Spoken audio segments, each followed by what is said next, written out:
أعوذ بالله من الشيطان الرجيم بسم الله الرحمن الرحيم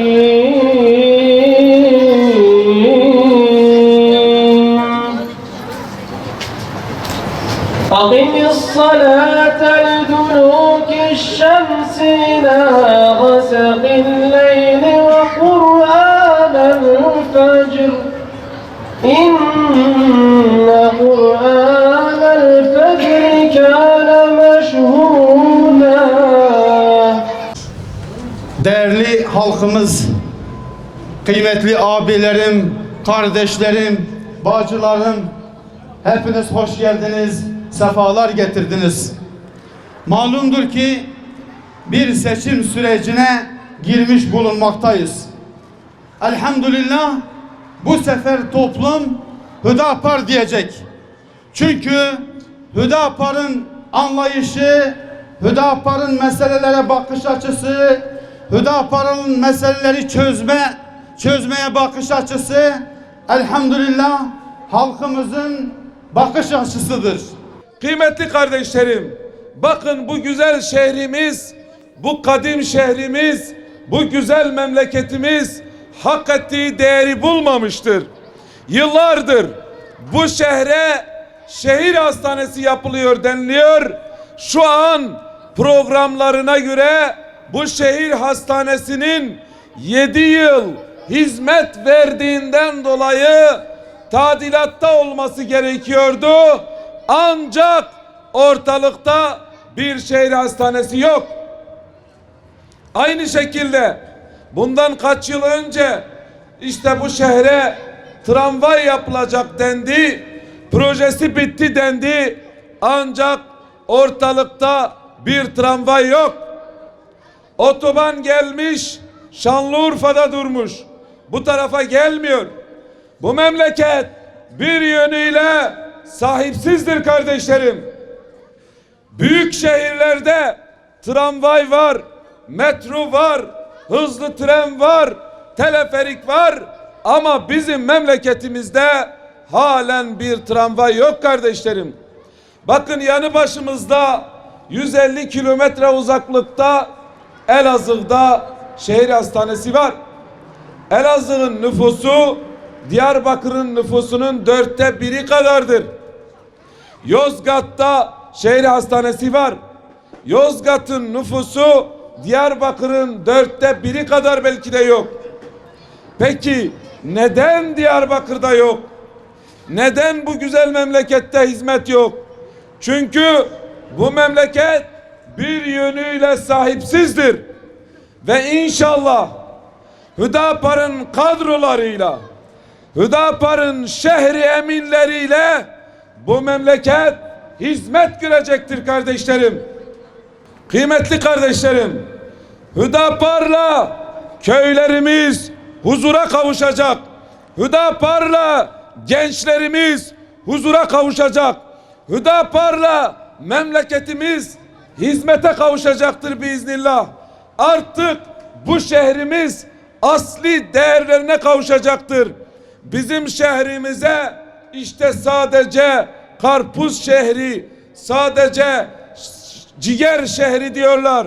Hayır, Diyarbakır sadece karpuzdan, sadece ciğerden ibaret değildir.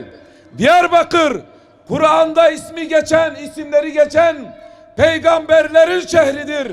Diyarbakır, Mekke'den, Medine'den sonra sahabeleri bağrına basan sahabeler şehridir.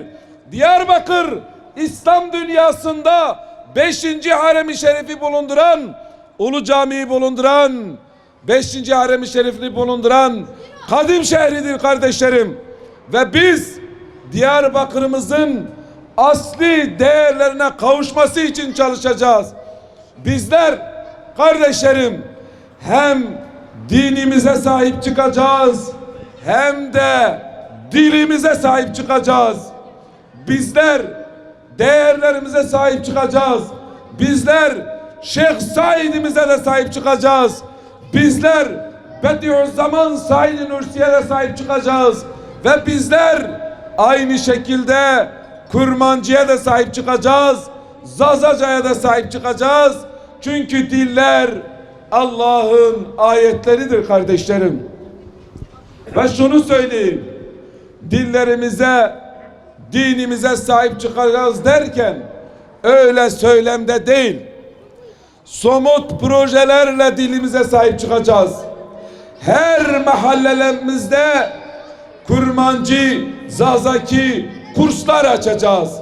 Çünkü biz görüyoruz ki bu nesilden sonra bu diller unutulacak ve biz bu konuda başta yetişkinler olmak üzere sadece yetişkinlere göre değil, çocuklarımıza göre de kreşler açacağız ve kendi evlatlarımız kendi ana dillerini öğrenecekler. Evet, belediyeler hizmet yeridir. Biz hizmetleri konuşuyoruz. Ve Ankara'da da ana dilimizin okullarda eğitim dili olması için de çalışacağız. Ancak belediyede yapacağımız hizmetler bu şekildedir. Belediyemizin içinde de çok dilli olacak. Çünkü bizim inancımıza göre diller Allah'ın ayetleridir. Bu gözle biz de bakıyoruz ve dilimize de, dinimize de, değerlerimize de sahip çıkacağız kardeşlerim. Bakın bugün gençlerimiz ciddi bir yozlaşmayla karşı karşıyadırlar. Ve eminiz ki siz de bizler de mevcut gidişattan memnun değiliz.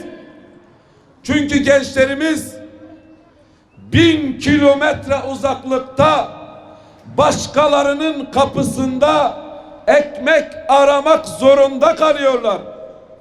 Soruyorum size, hiç gördünüz mü Antalya'dan gelip sizin köyünüzde çalışan bir işçi? Soruyorum size, İzmir'den, Ankara'dan sizin köyünüze gelip kanalizasyonda veya farklı bir işte çalışanı gördünüz mü? Peki soruyoruz, bizim bu bölgeden, bu köyden Antalya'ya mevsimlik işçi olarak çalışan, oraya gidip çalışan kardeşlerimiz yok mu? İzmir'e çalışmaya giden kardeşlerimiz yok mu? Ankara'ya giden, başkalarının kapılarında 1000 kilometre, 1500 kilometre uzaklıkta başkalarının kapısında ekmek aramaya giden bizim gençlerimiz yok mu? Var. İşte inşallah Hüdapar'ın belediyeciliğinde bizim gençlerimize yönelik istihdam çalışmalarını yapacağız. Gençlerimiz kendi kapılarının önünde, kendi memleketlerinde ekmeklerini kazanacaklar ve huzurlu, mutlu bir yuva kurmaları için de çalışacağız. Gençlerimiz kendi kapısının önünde helal rızkını kazanacaklar kardeşlerim.